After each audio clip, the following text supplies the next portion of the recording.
साथियों नमस्कार, मैं आप सभी का मित्र शुभम। टेलीग्राम पे कुछ साथियों के मैसेज आए हैं, उसी में से एक साथी भाई हैं मेसी चौधरी जी, जो मुझसे लगातार जुड़े हुए हैं, सभी वीडियो को देखते हैं। उनका एक कमेंट आया है और उन्हीं की तरह सेम कमेंट आए हैं बहुत सारे, तो मैं कॉमन कमेंट आया मेसी जी का, ये बता देता हूं आपको। सर जी नमस्कार, पिटिशनर का रिजल्ट रोका है, उनका फाइनल डिसीजन क्या रह सकता है? आपके आइडिया से बताना, आपको क्या लगता है? वैसे मैं कुछ एपिसोड पहले आप लोग देखोगे तो उसमें एक मैंने हिंट दिया था इसके बारे में, तो मैं आपको स्पष्ट बता देता हूं इसके बारे में। उससे पहले कुछ और साथियों के कमेंट्स आए हैं, उन पर भी बात कर लेते हैं। महेंद्र जी गुजर का कमेंट आया है, सर वैकेशन एंड सैलरी के बारे में भी बताना। रिचा शर्मा जी का मैसेज आया है, सर ये बताओ कि किस जॉब को करते हुए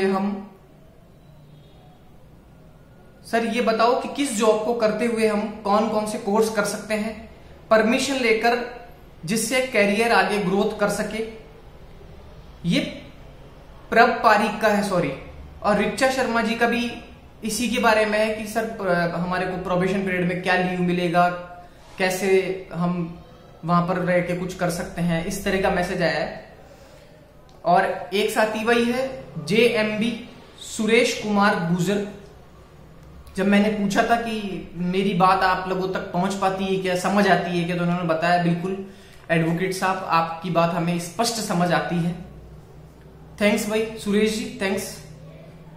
और भी बहुत सारे विद्यार्थियों ने कल कमेंट किया था कि आपकी हमें बात अच्छे से समझ आती है, उन सभी को मेरी ओर से धन्यवाद। ऐसे ही रवि शर्मा जी है, रवि शर्मा जी ने मैसेज किया है, सर आईपीसी सेक्शन, ऐसे पूरी आईपीसी में एक ऐसा कौन सा सेक्शन है जिसमें सबसे कम सजा होती है? लग रहा है मेरे को परीक्षा ले रहे हैं आप मेरी, फिर भी मैं बता देता हूं। आईपीसी सेक्शन 510 एक ऐसा सेक्शन है जिसमें बताया गया है कि एक व्यक्ति को 24 घंटे तक की सजा हो सकती है और 10 रुपए तक का जुर्माना भी लग सकता है। मतलब सबसे कम जुर्माना इसी धारा के अंतर्गत लगता है, 10 रुपए का जुर्माना। और ये धारा क्या कहती है? तो आईपीसी सेक्शन 510 ये बताती है कि आप यदि कहीं सार्वजनिक स्थान पर ड्रिंक करके पहुंच जाते हैं, वहां पे उत्पात मचाते हैं, तो ऐसी स्थिति में पुलिस आप पर आईपीसी सेक्शन 510 लगा सकती है और कोर्ट जो है आपको मिनिमम 10 रुपए का जुर्माना और 24 घंटे तक की सजा सुना सकता है। तो ये भारतीय दंड संहिता की धारा 510 में बताया गया है। ऐसे एक साथी भाई है रवि भास्कर जी, इन्होंने कहा है, सर एक बात बताइए, जैसे किसी व्यक्ति के 2 बच्चे हैं और वो जुड़वा हुए थे, उसके बाद में एक और उनके बेबी हो जाता है, तो ऐसे कुल 3 हो जाता है, तो क्या वो गवर्नमेंट सर्विस का एग्जाम देने के लिए या उसका नियुक्ति का पात्र है क्या? बिल्कुल नियुक्ति का पात्र है, वो सरकारी नौकरी के लिए योग्यता रखता है। वो क्यों रखता है? क्योंकि अपने प्रोविजन बना हुआ है कानून में कि यदि वैसे तो 2 से ज्यादा अगर किसी के बच्चे हो गए, बेबी हो गए, तो वो नौकरी के लिए योग्य नहीं है। लेकिन जब कोई जुड़वा बच्चे पैदा होते हैं ना, ट्विंस पैदा हो गए एक साथ, तो ट्विंस से 2 हुए, एक साथ 3 हुए, इन सभी को एक ही इकाई माना जाता है। तो ऐसी स्थिति में ये जो व्यक्ति है जिनके जुड़वा बच्चे हुए, ये 2 हुए लेकिन एक ही माना जाएगा इन्हें, और जो दूसरा बेबी हुआ वो, तो ऐसे करके 2 ही माने जाएंगे। ये जुड़वे में चाहे 3 हुए एक साथ, चाहे 4 हुए, इनकी संख्या एक इकाई माना जाता है। ये जो हमारे रूल्स है गवर्नमेंट के, उसमें स्पष्ट मेंशन किया हुआ है। शायद रूल्स 2002 के अंतर्गत इसे बताया भी गया है कि यदि एक साथ बच्चे होते हैं ट्विंस, तो उनकी संख्या एक ही मानी जाती है। खैर बात करते हैं आज मेसी चौधरी जी के प्रश्न पर। इन्होंने जो पूछा है, और इससे पहले जो रिचा शर्मा जी का और महेंद्र गुजर जी का जो कमेंट आया हुआ है, सर वैकेशन एंड सैलरी के बारे में बताओ, इनका सेम कमेंट आया, तो मैं आपको बता देता हूं कि जो वैकेशन है, सैलरी है, इनकी प्रोफाइल है, इसके बारे में मेरा वीडियो आने वाला है। आप उसे अच्छे से देखना। मैंने उसमें बिल्कुल अच्छे से बताया गया है कि किस तरीके से आपको कब कब कौन कौन सी आप लीव ले सकते हो, कैसे आप वहां पर रहकर भी पढ़ाई कर सकते हो, ऐसे कौन कौन से कोर्स है जब आप जॉब के साथ साथ कर सकते हो। ऐसे एक साथी भाई ने पूछा कि मैं पढ़ा सकता हूं क्या, तो वो सब मैं उस वीडियो में बताने वाला हूं। अभी तो खैर पिटिशनर की बात की जाएगी। तो जो मेसी चौधरी जी का सवाल था कि पिटिशनर का क्या होगा, तो मैं आप लोगों को वास्तविकता बता दूं, ये जो पिटिशन है 23/5/2023 को जैसे ही रिजल्ट आया था, डिसीजन आया था कि 196 से ऊपर वाले जितने भी विद्यार्थी जिन्होंने पिटीशन लगाई थी उन सबको टाइपिंग के लिए एडमिट कार्ड जारी कर दिए गए थे। मतलब एक टेम्परेरी पास कर दिया था उनको। अब पास भी कर दिया और वो कुछ उनमें से पास भी हो गए, लेकिन उनका रिजल्ट रोके रख रखा है अभी, क्योंकि अभी फाइनल डिसीजन नहीं आया।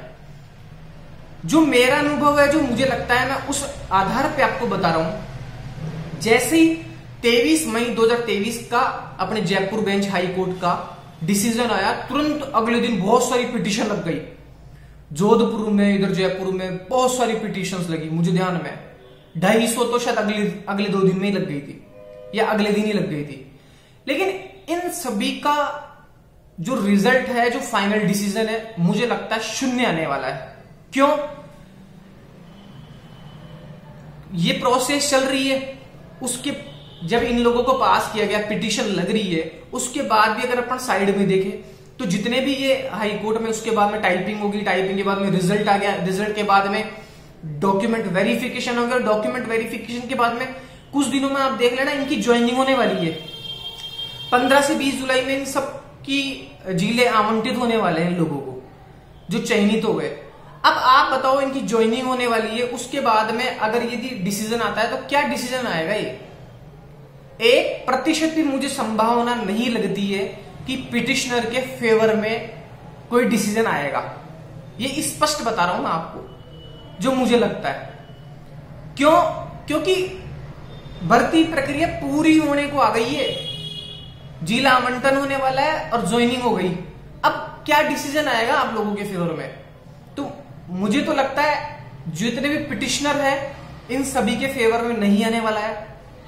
इससे बढ़िया है आप लोग कोई और जो वैकेंसी है, जूनियर अकाउंटेंट है, संगणक है, आरएस है, जेएलओ है, और भी बहुत सी वैकेंसी के नोटिफिकेशन आ गए हैं। आज ही जो हाई कोर्ट स्टेनो है उसकी वैकेंसी का भी नोटिफिकेशन आ गया है, जो कि इंग्लिश वाले जो इंग्लिश स्टेनो से आई है वो नोटिफिकेशन। तो ऐसी बहुत सी वैकेंसी जिसमें आप अपनी संभावनाएं खोज सकते हैं, आपको अपॉर्चुनिटी वहां मिल जाएगी। लेकिन मुझे लगता है यहां आपको उम्मीद छोड़नी चाहिए, क्योंकि कहीं ना कहीं डिसीजन आप लोगों के विपरीत आने वाला है। अब मुझे जो लगता है वो मैंने आपको बता दिया, बाकी देखते हैं अभी जो हियरिंग होने वाली है उसमें क्या होता है। फिर भी यदि आप लोगों की कोई प्रश्न है जरूर कमेंट कीजिएगा। बाकी वैकेशन और सैलरी का नेक्स्ट वीडियो आने वाला है, आप देखना। धन्यवाद।